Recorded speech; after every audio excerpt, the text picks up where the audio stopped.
welcome back to another week of my weekly affirmation podcast. If you're a returning viewer, then welcome back, and if you're a new viewer, then welcome to the channel. We're just gonna get into it for this week. Now this week I'm going to be touching on relationships and failed relationships. Now this is something that I talked about in my book, Guidance from 18, the full guide. I'll put the link down below if you do want to check it out. So just about what relationship means these days and why a lot of relationships could possibly be failing. Again, these are only my opinions. I'm here just talking to you, giving you a bit of light on what I think, and hopefully just spreading some love and spreading some insight. So one thing for me, I feel like probably the biggest problem with relationships these days is just the sentiment that around this idea of relationship goals and what a relationship should be, this perfect relationship. Too much pressure is being put on being socially accepted. Every relationship seems to have to be validated by Instagram posts or Snapchat posts about what he or she has done for them, or taking cute pictures, or being seen in certain places.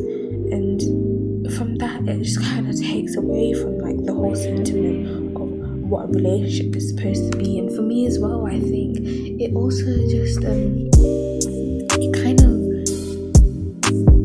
removes an important stage of a relationship, which is getting down to really the nitpicking, getting to know each other.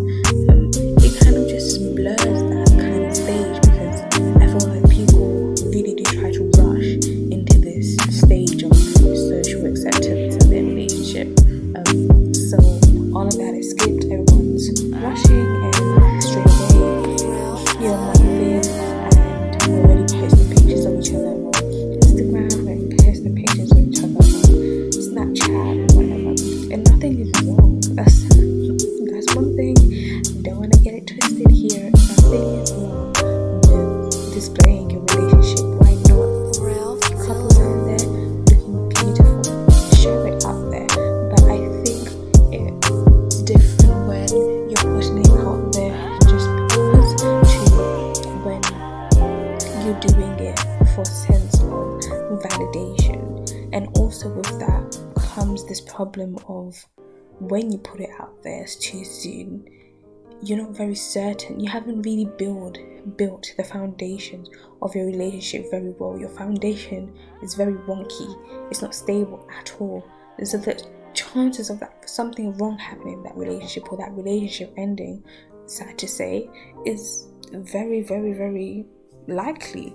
And when it does happen that you guys break up, you have to go through that whole stage of deleting all his pictures from your Instagram, or people asking you, oh, why come you don't post your boyfriend on your Snapchat anymore? So it's not about hiding, because no one wants to be hidden. But I think when you do decide to finally post your relationship online and make it visible to everyone, because it's really and truly you're making it visible to the world. The internet is a big place, so just really be conscious of what you're putting out there, who you're putting it out to, and the reasons as to why you are putting it out there. And I think that's probably just the most important thing, acknowledging that you're doing it for the right reasons. Now, with the concept of failed relationships, or why relationships are failing, or why people are not finding the one, just kind of goes back to the point which I just made before, and it's this time of not willing to take the time to really build a secure foundation in relationships. Nowadays, people are just so rushed to find the perfect man or the perfect woman, if whether it's in regard to religion, whether it's in regard to race, in regards to what they can do. I want a woman that can cook, I want a woman that can clean, I want a woman that is holy. I want a man who's 6 foot. I want a man who is making a lot of money. I want a man who can treat me and take me ABC. All of these expectations are just forced. So they're forced. They're not forced, but they're put at the forefront. So we put all those expectations first before anything else, when we don't realize that in order to actually make a relationship work, it's about everything else. It's about the person's emotions, it's about the person's behaviors, it's about how someone is able to manage their money within a household, it's about all the little things. So when we put all these, not all materialistic stuff, but when we put all of these, I would say, societal expectations at the forefront, we kind of lose way of what is really important, and we go for people who are only able to show those things, but they don't really have any substance behind them. And when that happens, then we start with this cycle again of finding the wrong person, questioning yourself, why you haven't got into a secure relationship, why you keep on finding the right person, why you keep on finding the wrong person, but you're not really taking that time to build a foundation. Now, in my book, I wrote about kind of this race to marriage from the age of like 23 to 25. That's probably extended now, to be honest. I would say 23 to like 28 becomes like a race for marriage. Maybe not necessarily for men, because they have a bit more time, but for women, definitely it's like the race to marriage. It becomes like the Hunger Games. Everyone's trying to secure that man and that ring on time, because no one wants to be left out. But the problem in that is that in trying to secure that ring in that time and find the perfect man in that time, you're not taking the necessary time to build a relationship to the place where it needs to be. Now, that is not saying that you should stay in a 20-year relationship and wait for a man to propose to you, because no. But then again, that also depends on your sentiment on marriage and what it means. For some people, it's obviously not something that is necessary, but for some people, marriage is a key display of your love. So from that, I think it really does depend on the person, but I think this sentiment of taking your time to build your relationship is something that needs to be adopted by everyone. What you need to realize, I think, is that a ring won't make your partner stay. Those 2 little words of I do will not make your partner stay. A ring does not guarantee a long-lasting relationship. Time enables a long-lasting relationship. A ring should be a statement of the success of that time it has taken for you to reach that position. So again, I'm not saying wait 20 years for a ring, but if it means that you have to stay in a 3-4 year relationship so you can really get to know the man, you two can really get to know each other, you can really get to know the girl, then do it. Because if you don't build that foundation, those 2 little words of I do really won't make you stay when 3 years down the line you realize that this isn't the man or this isn't the girl for me, and you go out and decide to start doing your own thing. I do won't mean nothing for you. The ring on your finger won't mean nothing to you.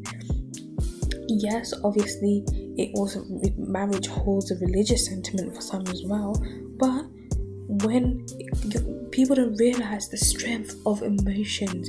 When we are unhappy and that is all we can put out in the world, that's all we're feeling. You're coming home, you're dreading seeing your partner because you realize that this is not someone I can spend the rest of my life with, really, truly. At one point I thought it was, but now it's not. If number one, you guys have talked about it, and you still see that something that it's just not going to get resolved. Number two, you see that your partner is just not willing. You see that you are on two different paths. I'm telling you, the emotions that it brings in you, that religious sentiment that marriage has, it will matter to you, that you would put in the effort, try and make your marriage work, but if it's not working, it's gonna fall apart regardless. So instead of that happening, a small 3-4 years in a relationship, staying in a platonic relationship will not harm you, if that's what it means to really be sure of what you're getting yourself into. Now, why I think most relationships fail, which is my last point in all of this, because I don't want to drag on, but why I think most relationships fail is because we try to hide too much. Now, relationships are all about, when getting into a relationship at the beginning, it's all about what the person presents. And of course, humanly instinct, we're trying to attract someone, we're trying to put our best foot forward. So of course, we're going to show our best side, we're going to show all our best features, we're going to prove that they have found what they're looking for. However, what I think just needs to be removed is just this sentiment of trying to find someone that is perfect. I would rather someone talk to me or slowly expose to me their flaws, so I know, oh, he or she likes to do that, or they have this type of behavior. But what the biggest problem is, and why a lot of relationships fail, is because he or she has a certain behavior trait or has a certain ideology or something like that, which they hold in for so long. Come one point in the relationship where you might be going through a rough patch, or it might be an argument, that behavior trait comes at the forefront and you get exposed to it, and it's a little bit too much for you to take. Now, had you been exposed to that trait earlier on in small doses, you will know that, okay, this is something that this person is capable of. Can I handle it? Is it something that I'm willing to accept? Yes, no. You're able to make a conscious decision on that part. But when this thing is pushed onto you in that way, many people, they can't deal with it. And sometimes you will find, if you look back, it really is not even a big deal, because you know what, who's perfect? It's just a normal behavior trait that many other people hold. But it's the way that it was exposed to you, that's what you have a problem with. Talking to your partner and exposing them slowly in order to accept that is who you are is very important. The sudden exposure, I'm telling you, I'm repeating it again, the sudden exposure will make someone feel like they cannot cope. Like, they will feel like, who is this person? I've been betrayed. I don't even know you. And that is where it all goes wrong. We really have to learn how to be open in our relationships. Where in 2020, you would think that we're more realistic, but if anything, we're just turning into more idealistic creatures. Nothing is ever perfect. Your relationship will never be perfect. And if you go into a relationship saying, this relationship is not going to be perfect, but I'm going to try and make it the best that I can, you'll be very, very, very surprised in the results and the peace that you actually have within yourself and within the relationship, knowing that you and your partner are going to be open and talk through any problems, issues, insecurities that you might have. But you know what?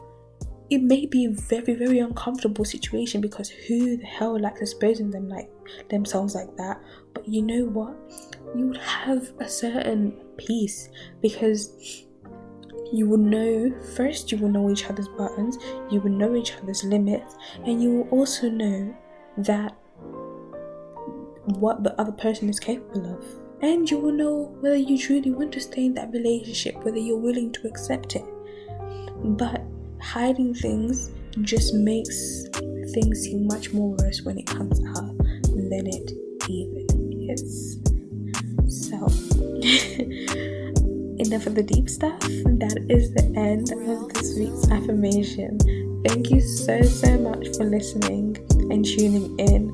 If you haven't already, click that like button, click that subscription button and your notification button, so you can see when I post a new video every single week. If you have any suggestions for